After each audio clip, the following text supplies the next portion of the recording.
So CNN has released the rules or the framework for the first debate that will take place on my birthday, June 27th, just coming up. I won't be here to give analysis of the debate and talk about the results or how it went. Garrison Hayes will be here in my stead while Brittany Page and I are on vacation. Support that guy with his videos on during that week. I would humbly ask you of that. So I want to talk about some of these rules that are, I think, great for the country, great to actually get to who these two candidates are, what they believe, and what they're capable of. But the right wing is losing its collective mind right now, led chiefly, it seems, by Donald Trump's former shadow chief of staff, Sean Hannity, who's just apoplectic at the prospect that Donald Trump is going to be forced with actual rules that he has to abide by because of some of the things they put in place. And I'll play a clip maybe at the end, maybe if I remember, I'll play it. But he said on June 9th, he floated that maybe Donald Trump shouldn't even go. Maybe he should just skip the first one and just go to the second one, which would then put him in a position to just skip the second one. Who cares? So we don't need to do this. And now, because that doesn't seem like it's resonating with the MAGA base, with Donald Trump himself, what they're doing is just lowering the bar. That they believe there's some magical mystery drug that cures Alzheimer's or whatever condition they claim Joe Biden has, that they can inject in him, and then he's just, Superman. That he's just debate God. The medical community would love to know what this particular drug is because there's lots of people who would benefit from it. But alas, it does not exist. It's a lie and a conspiracy theory that Joe Biden can only perform when he's drugged up and amped up. And that's what this clip is. It's Sean Hannity, again, peddling weird conspiracy theory only in service to Donald Trump to try to convince America that the only way that Donald Trump will do poorly, and they expect him to do poorly, is because Joe Biden is on drugs. Watch this.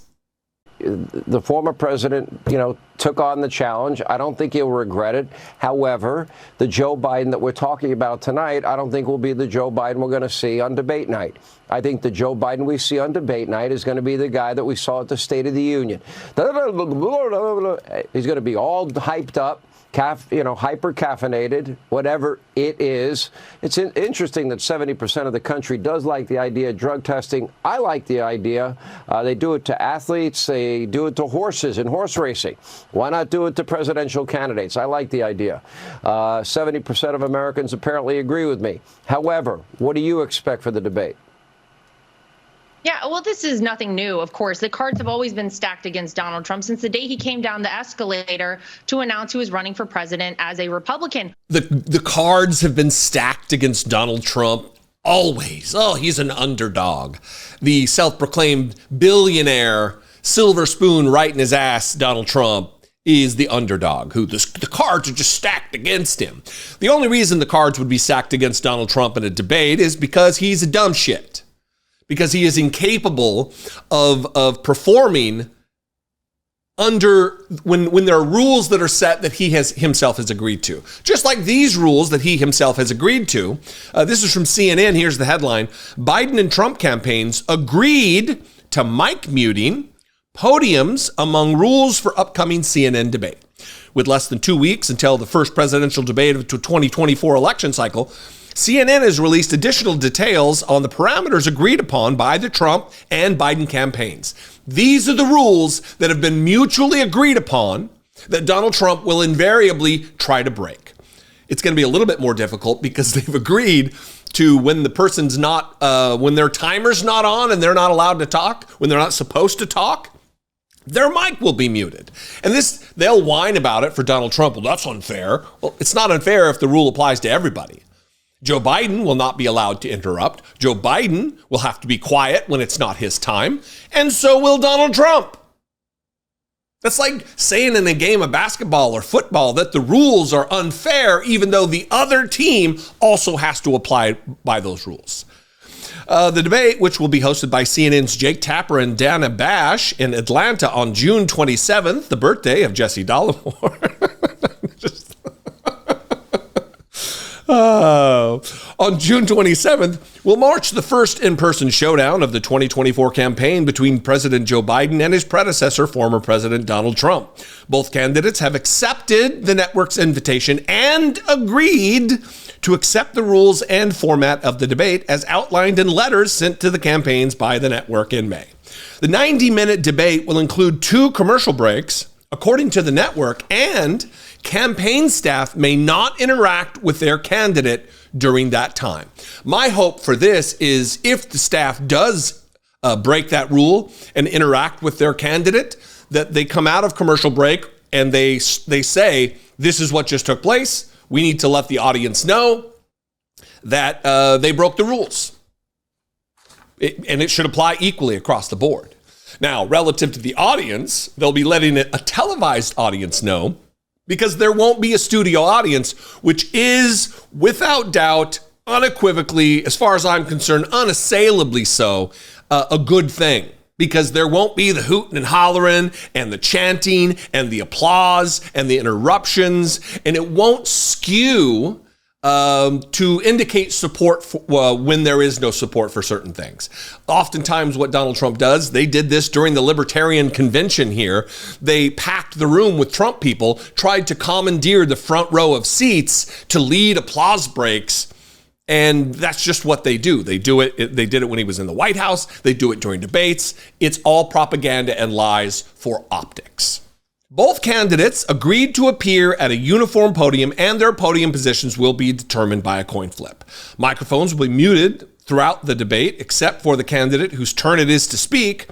While no props or pre-written notes will be allowed on the stage, candidates will be given a pen, a pad of paper, and a bottle of water. Some aspects of the debate, including the absence of a studio audience, as I just mentioned, will be a departure from previous debates. But as it is in the past, the moderators, quote, will use all tools at their disposal to enforce timing and ensure a civilized discussion, according to the network. We'll see. We will see. There is often, too often, this weird fake adherence or purported wanting to show that they're being objective and fair, and that's not what we need here. We obviously need fairness, but we need moderators who are willing to shut it down, cut his mic. That's what we need, because Donald Trump needs to be handled like that. Otherwise, he runs roughshod over people who are tripping all over themselves to appear decent and even-handed.